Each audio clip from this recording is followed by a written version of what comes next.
What's up, my people on a day with the sup? It's your boy, and I'm back again with another fantastic gist for you guys.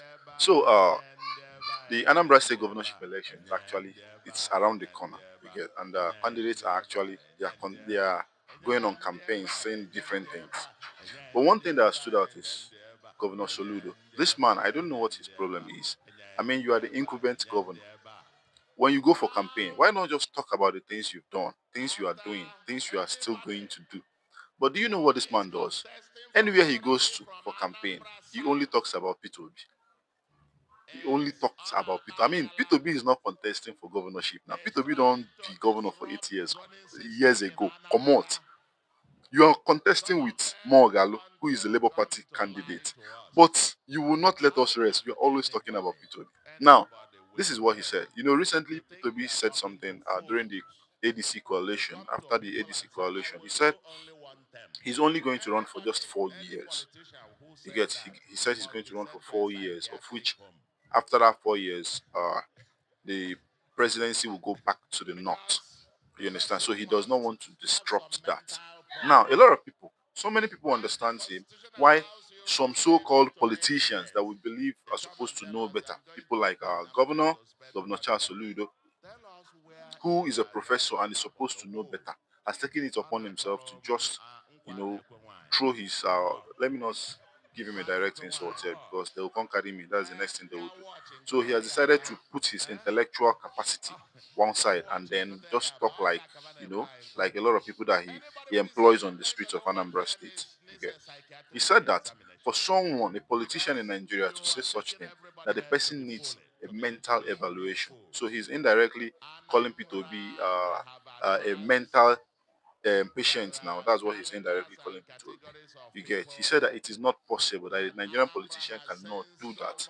And since the um, const- um, Nigerian constitution allows you to run for 8 years, so why would somebody now tell you that he will only run for 4 years and you believe him? So he's saying that Peter Obi is actually lying.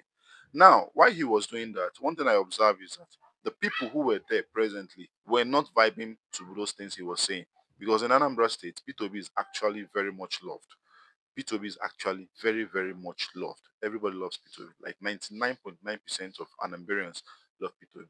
So he was saying a lot of people, even people behind him at the podium, were just looking at him. They weren't even smiling. They weren't even acting like he was making sense. You understand? Now, trust Peter Obi now. This is Peter Obi, what Peter Obi did. Peter Obi has responded because I love that man. You know, they waste time responding things. So I'm going to read out every single thing he said. He gave a classic response to Soludo. You understand? Like there is the major thing he said that these people are looking at things from their own standards. So which means he's not on the same standard with those guys. So let's go straight into what Peter Obi said. And trust me, you'll love it. It will take a little time, but just be patient enough to read with me to the very end. Now let's go. He said, my one term 4 year vow is sacrosanct. One of the greatest American presidents, Abraham Lincoln, served only 4 years, yet his legacy endures as a model of principled leadership.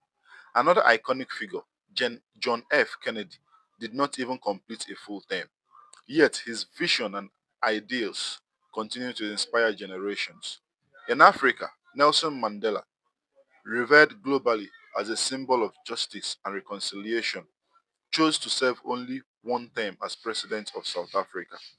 Despite immense public pressure to stay longer, his decision was a deliberate act of leadership, a statement that power must serve the people, not the self. Indeed, history shows that the longer many African leaders remain in power, the more likely they are to be corrupted by it. Longevity in office is not a mark of success. Rather, it is purposeful, accountable service, however brief, that defines true statesmanship.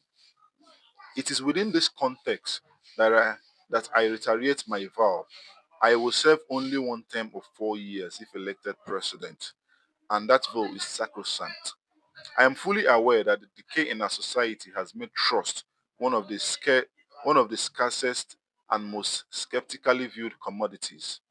Many Nigerians, understandably, no longer take politicians at their word. But even in this climate of cynicism, there are still a few whose actions have matched their words. whose integrity is built on verifiable precedent. Recently, I became aware of two statements aimed, albeit indirectly, at my vow to serve only a single 4-year term. One person remarked that even if I swore by a shrine, I still would not I still would not be believed. Another suggested that anyone talking about doing only one thing should undergo psychiatric evaluation. This one particular one now is to Soludo. Now he continued. He said, I understand the basis of their skepticism. They are judging me by their own standards, where political promises are made to be broken. But they forgot, or perhaps choose to ignore, that Peter Obi is not cut from that cloth. I have a verifiable track record that speaks louder than speculation. In my political life, my word is my bond. When I entered politics in Anambra State, I made clear and measurable promises to the people to improve education and healthcare, to open up rural areas through road construction, and to manage public funds with prudence. I fulfilled each of those promises without deviation. I did not swear by a shrine, nor have I been certified mentally unstable as a result of honoring my word. My vow to serve only one term of 4 years is a solemn commitment rooted in my conviction that purposeful, transparent leadership does not require an eternity. If making such a promise qualifies me for psychiatric evaluation, then we may as well question the mental fitness of those who framed our constitution, which clearly stipulates a 4-year renewable tenure. I maintain without equivocation, if elected, I will not spend a day longer than 4 years in office. In fact, I believe that service should be impactful, not eternal. We must rebuild trust in our society. I have dedicated my public life to demonstrating that leadership with integrity is not a might. I have done it before, and I do not intend to betray that trust under any circumstance. 48 months is enough for any leader who is focused and prepared to make a meaningful difference. In that time, I intend not merely to make an impression, but to deliver on concrete promises to sanitize our governance system, tackle insecurity through effective and accountable use of national resources, prioritize education, healthcare, and poverty alleviation, catalyze small businesses on engines of growth, and combat corruption with unflinching resolve. Above all, I will dedicate myself to transforming Nigeria from a consuming nation into a productive one, where agriculture, technology, and manufacturing replace rent seeking and waste as our national anchors. These are not utopian dreams.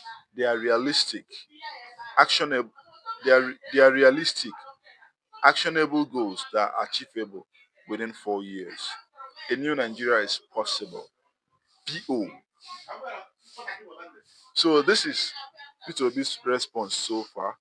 This is Peter Obi's response so far to Soludo. You understand? So these people, because they do not know what keeping to one's word means, they think it's very, very impossible for a politician to say something and stick to it because they've made so many promises that they do not keep. So they're actually holding Peter Obi to their own standards. So he has made it clear to them that me and una no be mate. I pass una. I don't do them before I go still do them. You get? So that is it. And one thing I found out about Soludo is that the reason he keeps attacking Peter Obi every now and then is that he's thinking of the presidency. He wants to become president after his tenure as a governor. So he's doing everything possible not to allow Peter Obi, get in there. Because if Peter Obi eventually becomes the president, it means that it will take the Southeast another decade, before it will return back to the Southeast. So I think this is just the reason, nothing more. He's just envious of the man, but he doesn't know that being envious of him will not put him on the same rank as Peter Obi. That's just what he does not understand. So my people, maybe you guys should help me educate him very, very well. You feel me? So what's your thought about all these things? Do you think Soludo is right or you think Peter Obi is right? Which of those two guys are right? Drop it right in the comment section. And guys, if you enjoyed this video, please make sure to give it a like. Drop your thoughts and then subscribe to this channel. You can as well share it. It's very, very important. You feel me? So see you in my next video, my people. Peace and love.